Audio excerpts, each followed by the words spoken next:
Hey guys, இன்றைக்கி சேலம் தட்டுவடை சட்டை எப்படி பண்ணுறதுன்னு பார்க்கலாம்.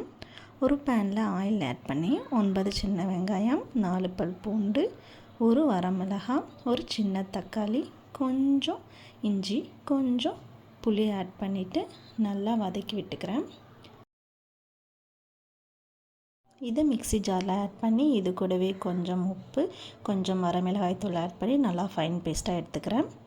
இப்போ வெஜ் டாப்பிங்ஸ் என்னென்ன பண்ணணும்னு பார்க்கலாம்.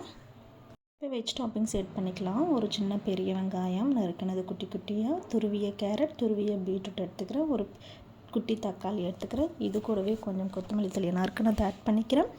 இதை நல்லா மிக்ஸ் பண்ணிட்டோம்னா நமக்கு வெஜ் டாப்பிங்ஸ் ரெடி ஆகிடுச்சு. இப்போ க்ரீன் சட்னி எப்படி பண்ணலான்னு பார்க்கலாம். கொஞ்சம் நறுக்கிய கொத்தமல்லி தழை ஆட் பண்ணிக்கிறேன். காரத்துக்கு ஒரு பச்சை மிளகாய், 3 பல் பூண்டு, கொஞ்சம் புதினா ஆட் பண்ணிவிட்டு 1 டேபிள் ஸ்பூன் அளவுக்கு லெமன் ஜூஸ் ஆட் பண்ணி நல்லா மிக்ஸ் பண்ணிக்கிறேன். இதை மிக்ஸி ஜாரில் ஃபைன் பேஸ்ட்டாக அரைச்சி எடுத்துக்கலாம். இப்போ க்ரீன் சட்னி ரெடி ஆகிடுச்சு.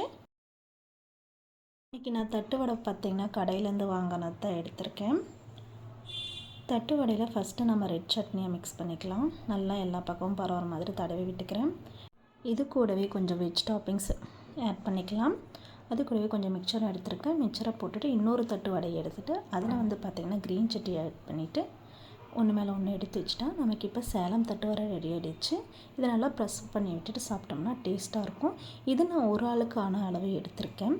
ரொம்ப நேரம் இதை வச்சுருக்கக்கூடாது, டக்குன்னு ரெடி பண்ணோன்னே சாப்பிட்றணும். இல்லைன்னா பார்த்திங்கன்னா ஒரு மாதிரி ஈரப்பதம் ஆகிடும். ஸோ டக்குன்னு சாப்பிட்ருங்க. தேங்க்யூ ஃபார் வாட்சிங்.